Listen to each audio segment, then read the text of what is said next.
Hello વિદ્યાર્થી મિત્રો, પ્રકરણ 6 કાર્ય ઉર્જા અને પાવર. આપણે લઈએ સ્વાધ્યાયના દાખલા. મિત્રો, સ્વાધ્યાયના દાખલા આપણે ટેક્સ્ટ બુક લઈ લો તમે અને રકમ વાંચું છું. 2 મીમી ત્રિજ્યાનું વરસાદનું ટીપું 500 મીટર ઊંચાઈએથી જમીન ઉપર પડે છે. આપણને શું આપ્યું છે? આર બરાબર 2 મીમી. તો 2 મીમી એટલે શું થશે? 2 ગુણ્યા 10⁻³ મીટર. આપણને આટલું આપેલું છે. શું કહ્યું છે કે 500 મીટર ઊંચાઈએથી. તો h બરાબર આપણે લઈએ 500 મીટર. ઘટતા પ્રવેગથી એટલે કે હવાના શ્યાનતા અવરોધને કારણે, હવાના શ્યાન બળને કારણે એની જે એ શું થાય છે? એ પ્રવેગ ઘટે છે. મૂળ ઊંચાઈએથી અડધી ઊંચાઈ પ્રાપ્ત ના કરે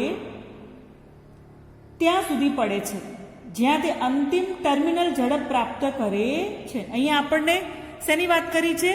ટર્મિનલ ઝડપની વાત કરી છે, ટર્મિનલ વેગની વાત કરેલી છે. તો ટર્મિનલ વેગ વિશે મિત્રો તમે આગળ શીખશો. ત્યારબાદ એક ધારી સમાન ઝડપથી ગતિ કરે છે. તેની સફરના પ્રથમ અને બીજા અડધા ભાગ દરમિયાન ગુરુત્વાકર્ષણ બળ વડે ટીપા પર થયેલું કાર્ય કેટલું હશે? તો અહીંયા ગુરુત્વાકર્ષણ બળ વડે થયેલું કાર્ય આપણે લેવાનું છે. જો તે 10 મીટર પર સેકન્ડની ઝડપથી સફર પૂરી કરીને જમીન ઉપર પડે છે, તો અહીંયા આપણને શું કીધું છે કે v બરાબર અંતિમ ઝડપ, એની શરૂઆતની ઝડપ v0 બરાબર તો 0 છે, અને અંતિમ ઝડપ એની ફાઇનલ ઝડપ v બરાબર કેટલી આપી છે? તો 10 મીટર પર સેકન્ડ આપેલી છે. તો સફર દરમિયાન અવરોધક બળ વડે ટીપા પર થયેલું કાર્ય કેટલું? બરાબર, અવરોધક બળ વડે ટીપા પર થયેલું કાર્ય આપણે શોધવાનું છે. બરાબર, W અવરોધક બળ વડે W આપણે શોધવાનો છે. તો ચાલો મિત્રો આપણે લઈએ. સૌ પ્રથમ આપણે અહીંયા વાત કરીએ કે ભાઈ પ્રથમ અડધી ઊંચાઈ દરમિયાન ગુરુત્વાકર્ષણ બળ વડે થયેલું કાર્ય. પહેલા તો બરાબર, ટીપો આ રીતે ગતિ કરે છે, આ રીતે ઉપર પડે છે. તો પ્રથમ અડધી આટલું કેટલું છે? તો ગુરુત્વાકર્ષણ બળ વડે થયેલું કાર્ય. અહીંયા બળ વડે થયેલું કાર્ય, ધારો કે આ h ઊંચાઈ છે, બરાબર, આટલી h ઊંચાઈ છે. તો પ્રથમ અડધી દરમિયાન શું છે? ગુરુત્વાકર્ષણ બળ વડે થયેલું કાર્ય આપણે લઈએ તો આ કેટલું હશે? તો આ જે કાર્ય છે W બરાબર mgh, ગુરુત્વાકર્ષણ બળ વડે થયેલું કાર્ય. તો પ્રથમ અડધી ઊંચાઈ વડે થયેલું ગુરુત્વાકર્ષણ બળ વડે થયેલું કાર્ય આપણે ગણવાનું છે. તો પ્રથમ અડધી ઊંચાઈ દરમિયાન ગુરુત્વાકર્ષણ બળ વડે થયેલું કાર્ય મિત્રો શું હશે? એ હશે W બરાબર mgh છે. ઓકે મિત્રો, હવે આ mgh આપણે શું કરવાનું છે? તો અહીંયા આપણે લઈએ તો સમીકરણ જો મિત્રો તમને શું આપ્યું છે? m, g અને h. ઓકે, તો અહીંયા આપણે લઈએ કે ભાઈ m એટલે તો તમને રકમમાં ક્યાંય દળ m આપેલો છે? ક્યાંય નથી આપેલો, આપણને ક્યાંય આપેલો નથી. એટલે આપણે શું કરીશું? તમને ખ્યાલ છે ઘનતા રો બરાબર દળ ભાગ્યા કદ. તો આના ઉપરથી આપણે શું લઈએ કે ભાઈ m બરાબર રો ઇન્ટુ v, ઘનતા ગુણ્યા કદ લઈએ. હવે કદ કેટલું છે?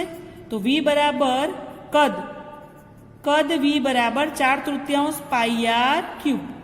તો રકમમાં આપણને ત્રિજ્યા આપેલી છે. ઓકે, અને ઊંચાઈ તમને કેટલી આપી છે મિત્રો? તો પ્રથમ અડધી ઊંચાઈની વાત કરી છે. h બરાબર h/2. તો આટલી કેટલી છે? આટલી 500 છે. તો અડધી આ કેટલી થઈ? તો આ 200 થઈ ગઈ, 250 થઈ ગઈ, 250 મીટર. આ 250 મીટર થઈ ગઈ. ઓકે, તો આપણે 500 અડધા કરીએ તો આપણને 250 મીટર મળે. કિંમતો મૂકી દઈએ. mgh ની જગ્યાએ આપણે શું મળશું? શું કરીશું? રો vgh. તો આપણે કિંમત મૂકીએ તો W બરાબર m ની જગ્યાએ આપણે લઈએ રો v જી એચ અને રો વી ની કિંમત આપણે મૂકીએ તો રો વી ની કિંમત મૂકીએ 4/3 પાઈ આર ક્યુબ, જી ની કિંમત મૂકીએ જી અને આ છે એચ. ચલો હવે કિંમતો મૂકી દઈએ. તો રો એટલે ઘનતા આપણને કેટલી આપી છે? તો 2 મીટર. આપણે અહીંયા ઘનતા આપણે 10⁻³ કારણ કે વરસાદનું ટીપું શેનું છે? પાણીનું છે. તો રો બરાબર આપણે કેટલી લઈશું? અહીંયા 10⁻³ લઈશું. ઓકે, તો અહીંયા લઈએ 10⁻³ આની કિંમત લઈએ 4/3, પાઈની કિંમત લઈએ 3.14 અને આર ક્યુબ છે. આર એટલે 2 × 10⁻³ નો અહીંયા આવશે ક્યુબ, જે આપણને કિંમત આપેલી છે. ગુણ્યા એચ કેટલી છે? તો એચ ડેશ લઈશું. ઓકે, એચ ડેશ કેટલો લઈશું? અડધી છે એટલે 250. તો કેલ્ક્યુલેશન કરતા આપણને જવાબ કેટલો મળશે? તો 82058.66 × 10⁻6. અહીંયા આપણે સાદુરૂપ આપી દઈએ આનું તો 0.082 જૂલ. તો આ શું થઈ ગયું મિત્રો? આ થઈ ગયું પ્રથમ અડધી ગતિ દરમિયાન ગુરુત્વાકર્ષણ બળે કરેલું કાર્ય. ગુરુત્વાકર્ષણ બળ દ્વારા થયેલું કાર્ય ક્યારે? પ્રથમ અડધી ઊંચાઈ માટે. હવે પ્રથમ અડધી ગતિ દરમિયાન ગતિ ઉર્જામાં થયેલો ફેરફાર લઈએ તો પ્રથમ અડધી ગતિ દરમિયાન ગતિ ઉર્જામાં ફેરફાર, ગતિ ઉર્જામાં થતો ફેરફાર લઈએ આપણે તો એ શું થશે? ગતિ ઉર્જામાં થતા ફેરફારને ડેલ્ટા કે વડે દર્શાવે તો ડેલ્ટા કે બરાબર 1/2 mv², કે એફ - k0 એટલે અંતિમ ગતિ ઉર્જા, પ્રારંભિક ગતિ ઉર્જા. હવે આ શું છે? v0 તો 0 છે તો શું મળશે આપણને? 1/2 mv² મળશે. ચલો કિંમત મૂકી દઈએ. તો 1/2 નું શું? અહીંયા આપણે 1/2 mv² છે. ઓકે, તો આપણે કિંમત મૂકી દઈએ. અહીંયા v બરાબર 10 મીટર પર સેકન્ડ, v0 0 છે. m ની કિંમત આપણે શું મૂકીશું? રો વી.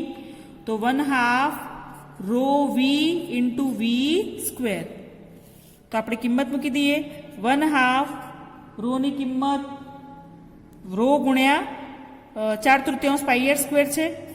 તો રો વી એટલે 4/3 પાઈ આર નો ક્યુબ અને આ વેગનો સ્ક્વેર છે મિત્રો. આ કદ હતું, આ જે હતું કદ અને આ શું છે? આ વેગ બતાવે છે. બરાબર, આ વેગને એવું હોય તો હું આ રીતે બતાવી દઉં, ગોળ બતાવી દઉં આ રીતે આમ. તો આ શું બતાવે છે? આ કદ અને આ વેગનો સ્ક્વેર છે. તો 1/2 રો ઘનતા, કદ ટીપું ગોળ, ટીપું અંદરથી પોલું નથી લેતા એટલે આપણે સ્ફેરિકલ અથવા તો ગોળાનું કદ અથવા ઘનફળ લઈએ 4/3 પાઈ આર ક્યુબ અને આ વેગનો વર્ગ, જેને હું આ રીતે દર્શાવું છું. ચાલો મિત્રો આપણે હવે કિંમત મૂકી દઈએ આની. તો કિંમત મૂકી દઈએ તો તમે જુઓ ડેલ્ટા કે બરાબર 1/2. ઓકે, એમ ની કિંમત રો અને વી ગુણાકાર કરો તો એમ ની કિંમત મળશે 3.35 ગુણ્યા 10⁻5 અને ટીપાની ઝડપ 10 છે તો 10 નો વર્ગ. તો આપણે સાદુરૂપ આપતા જવાબ મળશે 0.00167 જૂલ. આ થઈ ગયું ડેલ્ટા કે. ઓકે, હવે સમગ્ર ગતિ દરમિયાન આખી ગતિ લઈએ. સમગ્ર ગતિ દરમિયાન ગુરુત્વાકર્ષણ બળ દ્વારા થતું કાર્ય. ગુરુત્વાકર્ષણ દ્વારા થતું કાર્ય લઈએ તો એ કાર્ય શું છે? mgh. તો m ની કિંમત તો આપણે મૂકી 3.35 ગુણ્યા 10⁻5. જી લઈએ આપણે 9.8. સમગ્ર ગતિ છે એટલે આખી હાઈટ લેવાની 500. તો આ જવાબ મળે 0.16415 જૂલ. આટલું કાર્ય આપણને મળે છે. તો હવે શું કહે છે કે ભાઈ સમગ્ર ગતિ દરમિયાન અવરોધક બળ વિરુદ્ધ થતું કાર્ય, અવરોધક બળ વિરુદ્ધ થતું કાર્ય, તો એ કેટલું થશે? તો તમે જુઓ કે ભાઈ સમગ્ર ગતિ દરમિયાન થતું કાર્ય કેટલું છે. ઓકે, તો પહેલા આપણે પ્રથમ અડધી ઊંચાઈ દરમિયાન ગુરુત્વાકર્ષણ બળ વડે થયેલું કાર્ય આપણને મળ્યું 0.082 જૂલ. પછી આપણે પ્રથમ અડધી ગતિ દરમિયાન ગતિ ઉર્જામાં કેટલો ફેરફાર થયો? તો 0.00167, મતલબ કે 0.00167, જે આપણે અહીંયા ગણ્યું છે આટલું. તો આપણે શું કરશું કે આટલામાંથી આપણે 1645 ને બાદ કરશું, સમગ્ર ગતિ દરમિયાન થયેલું કાર્ય. તો 0.00167 માઇનસ આટલું બાદ કરી દો, 0.16415. ઓકે, તો અહીંયા 0.00167 પ્રથમ અડધી ગતિ દરમિયાન ગતિ ઉર્જામાં થયેલો ફેરફાર એ શું છે? એ કાર્યનો ગતિ ઉર્જામાં થયેલો ફેરફાર બતાવે છે કે જે એની સ્થિતિ ઉર્જા છે, પોટેન્શિયલ ઉપર છે, ગ્રેવિટેશનલ પોટેન્શિયલ પર છે, એનો ગતિ ઉર્જામાં થયેલો ફેરફાર આટલો છે. અને સમગ્ર ગતિ દરમિયાન ગુરુત્વાકર્ષણ બળ દ્વારા થયેલું કાર્ય આટલું છે. એની બાદબાકી કરો એટલે તમને શું જવાબ મળશે? કારણ કે આ વધારે છે. ઓકે, તો આમ અહીંયા આપણને શું મળશે? 0.00167 માઇનસ 0.16415, આમ જવાબ મળશે 0.163 જૂલ. ચાલો મિત્રો, હવે લઈએ આપણે 6.15 સ્વાધ્યાયનો દાખલો 6.15 લઈએ આપણે. શું કહ્યું છે? એક બિલ્ડિંગના ગ્રાઉન્ડ ફ્લોર પર રહેલ પંપ મોટર 30 મીટર ક્યુબ કદની ટાંકીને 15 મિનિટમાં ભરે છે. ઓકે, 30 મીટર ક્યુબ કદની ટાંકીને 15 મિનિટમાં ભરે છે. ઓકે, તો આપણે 15 મિનિટમાં ભરે છે એટલે ટી અહીંયા આપણે લઈએ તો સેકન્ડમાં આપણને આ પ્રમાણે કીધું છે કે ભાઈ આના પરથી આપણે વી રો છે એના આ પ્રમાણે લઈશું. એમ બરાબર કદ ગુણ્યા ઘનતા, તેના પરથી 30 ગુણ્યા 10³ લઈએ કેજીમાં, મીટર ક્યુબનો ઉપયોગ કરેલો છે માટે કદ ગુણ્યા ઘનતા પ્રમાણે. હવે 15 મિનિટમાં ભરે છે તો ટી બરાબર શું થશે? 15 મિનિટ છે તો દેટ મીન્સ 15 ગુણ્યા 60 કરીએ આપણે. ઓકે, ચાલો. જો ટાંકી ગ્રાઉન્ડથી 40 મીટર ઊંચાઈએ હોય તો એચ બરાબર આપણને શું મળ્યું છે? 40 મીટર. તો પંપની કાર્યક્ષમતા 30% હોય. હવે પંપની કાર્યક્ષમતા આપણને કેટલી આપી છે? 30% આપેલી છે. તો પંપ દ્વારા કેટલા વિદ્યુત પાવરનો ઉપયોગ થયો હશે? તો અહીંયા આપણે શું શોધવાનું છે? ઇનપુટ પાવર આપણે શોધવાનો છે. તો મિત્રો આપણે જોઈએ અહીંયા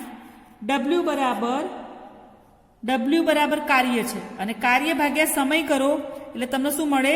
પાવર મળે. તો પાવર P બરાબર કાર્ય ભાગ્યા સમય. હવે ટાંકી ક્યાં છે? ટાંકી છે એ ટાંકી કોઈક હાઈટ ઉપર છે, બરાબર? ટાંકી ક્યાં છે? કોઈક હાઈટ ઉપર છે. પંપ ક્યાં છે? ગ્રાઉન્ડ ફ્લોર ઉપર છે. ઓકે, તો પાણીને ક્યાં? આપણે હાઈટ ઉપર ચડાવવાનું છે. મતલબ કે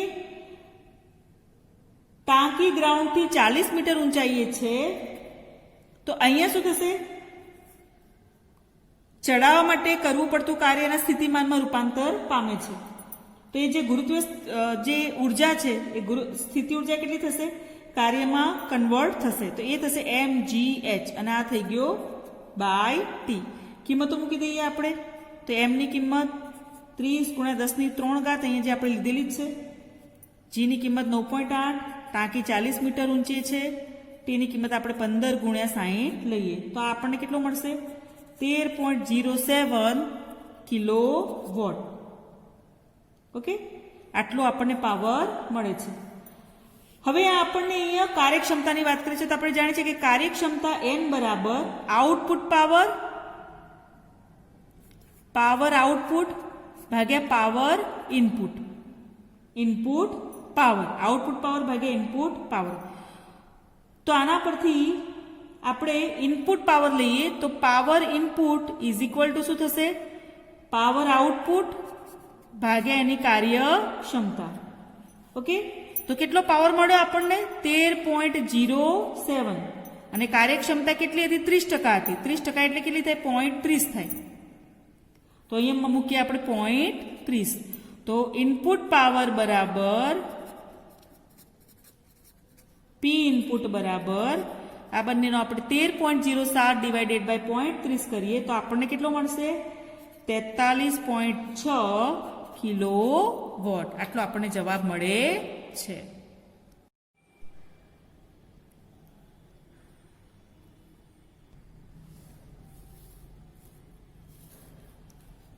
ચાલો મિત્રો હવે લઈએ આપણે 6.15 6.16 શું કહ્યું છે તમે બુકની અંદર વાંચશો બુકની અંદર જુઓ તો તમને આ રીતે એક આકૃતિ આપી છે કે ભાઈ એક સરખા બોલ બેરિંગ એકબીજાના સંપર્કમાં રહે તે રીતે ઘર્ષણ ટેબલ પર સ્થિર મૂકેલા છે એટલે આ એક બોલ બેરિંગ અને આ બીજી બોલ બેરિંગ બંને કેવા છે સ્થિર છે ઓકે સ્થિર મૂકેલા છે આ આપણે કહીએ 2 નંબર અને આ છે 3 નંબર હવે એટલા જ દળનું એક બોલ બેરિંગ v જેટલી ઝડપથી ગતિ કરતું આની સાથે હેડ ઓન અથડામણ કરે છે એટલે આપણે કહીએ કે ભાઈ આ જે એના જેટલા જ દળનું જે છે 1 નંબરનું એની સાથે v વેગથી ગતિ કરે છે એને હેડ ઓન અથડામણ કરે છે આની સાથે 2 અને 3 ની સાથે તો હવે અથડામણ સ્થિતિસ્થાપક હોય તો અથડામણમાં બાદ આકૃતિમાં કયું પરિણામ શક્ય છે તો આપણી પાસે 3 આપેલું છે 3 પરિણામ આપેલા છે પરિણામ આપણે સમજવાનો પ્રયત્ન કરીએ પહેલું શું કહે છે કે ભાઈ અથડામણ બાદ એક છે પહેલું જે છે એ સ્થિર થઈ જશે અને એની ગતિ કેવી થશે v બરાબર 0 અને બીજું અને ત્રીજું એ બંને એક સાથે v/2 જેટલા વેગથી ગતિ કરશે આ જે ગતિ કરે છે તેનો વેગ શું છે v/2 આ કહીએ આપણે પરિણામ 1 હવે બીજું પરિણામ એવું બતાવ્યું છે કે ભાઈ એક છે એ 2 અને 3 નો અથડાય પછી 1 અને 2 સ્થિર થઈ જાય ધારો કે પહેલું જે છે એ બીજા સાથે સ્થિર થઈ જાય ઓકે અને આ બંનેનો વેગ શું થઈ જાય 0 અને ત્રીજું છે એ v જેટલા વેગથી ગતિ કરે આ પરિણામ નંબર 2 શક્ય પરિણામની વાત છે કાં તો આ હોય અને કાં તો ત્રીજું હોય ત્રીજાની અંદર એવું કહે છે કે પહેલું બીજું અને ત્રીજું આ ત્રણેય એકી સાથે v/3 જેટલા વેગથી આ તરફ ગતિ કરે આ પરિણામ 3 છે ત્રણે એક સાથે સાચા નથી 3 માંથી કોઈ પણ એક સાચું હોવું જોઈએ તો શું કહ્યું છે કે સ્થિતિસ્થાપક અથડામણ હવે સ્થિતિસ્થાપક અથડામણનો મતલબ શું થાય મિત્રો તો સ્થિતિસ્થાપક અથડામણ હોય તો પ્રારંભિક ગતિ ઉર્જા તંત્રની પ્રારંભિક ગતિ ઉર્જા બરાબર તંત્રની અંતિમ ગતિ ઉર્જા થવી જોઈએ આટલી હોય અથવા તો આટલી હોય પ્રારંભિક બરાબર અંતિમ ગતિ ઉર્જા થવી જોઈએ આવું થાય તો જ અથડામણ સ્થિતિસ્થાપક કહેવાય એટલે આપણે આ દાખલાની અંદર શું કરવાનું છે કે પહેલા તો પ્રારંભિક ગતિ ઉર્જા જોઈ લઈએ ચાલો મિત્રો સ્થિતિસ્થાપક અથડામણ હોય એટલે પ્રારંભિક ગતિ ઉર્જા બરાબર અંતિમ ગતિ ઉર્જા તો તંત્રની પ્રારંભિક ગતિ ઉર્જા લઈએ સંઘાત પહેલા તો તમે જોશો કે બોલ બેરિંગ એક છે જે v વેગથી ગતિ કરે છે તો એની ગતિ ઉર્જા લઈએ 1/2 mv². 2 અને 3 સ્થિર છે એટલે એની ગતિ ઉર્જા લઈએ 0 તો આપણને તંત્રની પ્રારંભિક ગતિ ઉર્જા ki બરાબર મળશે 1/2 mv². આ લે સમીકરણ નંબર 1. ચાલો આપણે 3 જુદા જુદા કિસ્સાની આપણે ચર્ચા કરીએ મિત્રો તો સૌથી પહેલા આપણે પહેલું શક્ય પરિણામ એની પર આપણે ફોકસ કરીએ અહીંયા આપણે એવું સાબિત કરવાનું છે કે સંઘાત સ્થિતિસ્થાપક છે તો આ 3 પરિણામમાંથી કોઈ એક જ પરિણામ સાચું હોઈ શકે છે તો પહેલાની આપણે તપાસ કરીએ તો પહેલું શું છે કે જ્યારે સ્થિતિસ્થાપક અથડામણમાં શું છે કે પહેલી બોલ બેરિંગ છે v વેગથી ગતિ કરે અને 2 ને અથડાય એટલે પોતે 0 થઈ જાય પોતાનો વેગ 0 થઈ જાય અને સ્થિર થઈ જાય બરાબર એ સ્થિર થઈ જાય અને સ્થિર થયા પછી એ બીજાને પોતાની ગતિ આપે છે. અહીંયા હું બતાવું છું કે બીજો અને ત્રીજો એ બંને એક સાથે v/2 જેટલા વેગથી ગતિ કરે છે. તો હવે અંતિમ ગતિ ઉર્જાની વાત કરીએ તો ભાઈ અંતિમ ગતિ ઉર્જા કિસ્સા પહેલાની અંદર અંતિમ ગતિ ઉર્જા કેટલી હશે? તો આપણે લઈએ 1/2. દળ કેટલું થઈ ગયું? અહીંયા 2m થઈ ગયું. બંને એક સાથે ગતિ કરે એટલે દળ થઈ ગયું 2m. અને એનો વેગ કેટલો બતાવ્યો છે કે ભાઈ અડધો વેગ બતાવ્યો છે એટલે v/2 નો સ્ક્વેર. તો અહીંયા લઈએ તો આનો શું થઈ જશે? 2/2 1/2 નો વર્ગ એટલે 1/4. ઓકે, અહીંયા m અને v નો સ્ક્વેર મતલબ ક્યાં થઈ ગઈ? 1/4 mv સ્ક્વેર. ઓકે, આ લઈએ સમીકરણ નંબર 2. ચલો કિસ્સો 2 લઈએ આપણે. કિસ્સા 2 ની અંદર આપણે જોઈએ કેટલી ગતિ ઉર્જા મળે છે.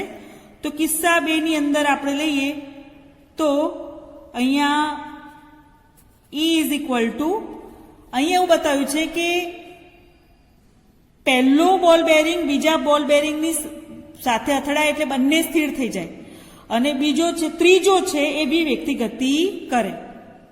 તો આપણે આના માટે અંતિમ ગતિ ઉર્જાની ચર્ચા કરીએ તો આ બંને સ્થિર છે. બંને સ્થિર એટલે બંનેની તો શૂન્ય થઈ ગઈ. ઓકે, ત્રીજો વિવેકથી ગતિ કરે છે એટલે એ આપણને મળશે 1/2 mv સ્ક્વેર. આ લઈએ આપણે સમીકરણ નંબર 3. કિસ્સા 1 માટે ગતિ અને 3 લઈએ. ત્રીજો લઈએ આપણે કિસ્સો 3 લઈએ તો કિસ્સા 3 માટે આપણે લઈએ E3 બરાબર અહીંયા જોઈએ તો 3 એકી સાથે v/3 વેગથી ગતિ કરે છે. 3 એકી સાથે તો આપણે લઈએ 1/2 અહીંયા 3 નું દળ એક સાથે ગતિ કરે છે એટલે અને અહીંયા વેગ આપ્યો છે કે વેગ કેવું થઈ જાય? સમાન ભાગે વહેંચાઈ જાય છે એટલે v/3 થઈ જાય છે. તો અહીંયા આપણે ગણીએ 1/6 mv સ્ક્વેર. આ લઈએ આપણે સમીકરણ નંબર 4. તો આપણે સમીકરણ 1 ની અંદર જોઈએ સંગાત પહેલા ગતિ ઉર્જા હતી 1/2 mv સ્ક્વેર અને પછી કેટલી થવી જોઈએ? તો પછી 1/2 mv સ્ક્વેર થવી જોઈએ સ્થિતિસ્થાપક અથડામણ છે માટે. તો ત્રણેય કેસની અંદર કોની અંદર છે? ત્રણેય કેસની અંદર જોઈએ તો આ 1/4 mv સ્ક્વેર, આ કેસમાં જોઈએ તો 1/2 mv સ્ક્વેર, આ કેસમાં જોઈએ તો 1/6 mv સ્ક્વેર. તો માત્ર કિસ્સા 2 માં ગતિ ઉર્જાનું સંરક્ષણ થાય છે. ગતિ ઉર્જાનું સંરક્ષણ થાય છે માટે કારણ કે સંગાત સ્થિતિસ્થાપક છે એટલે માત્ર કિસ્સો 2 જે છે કિસ્સા 2 ની સ્થિતિ શક્ય છે.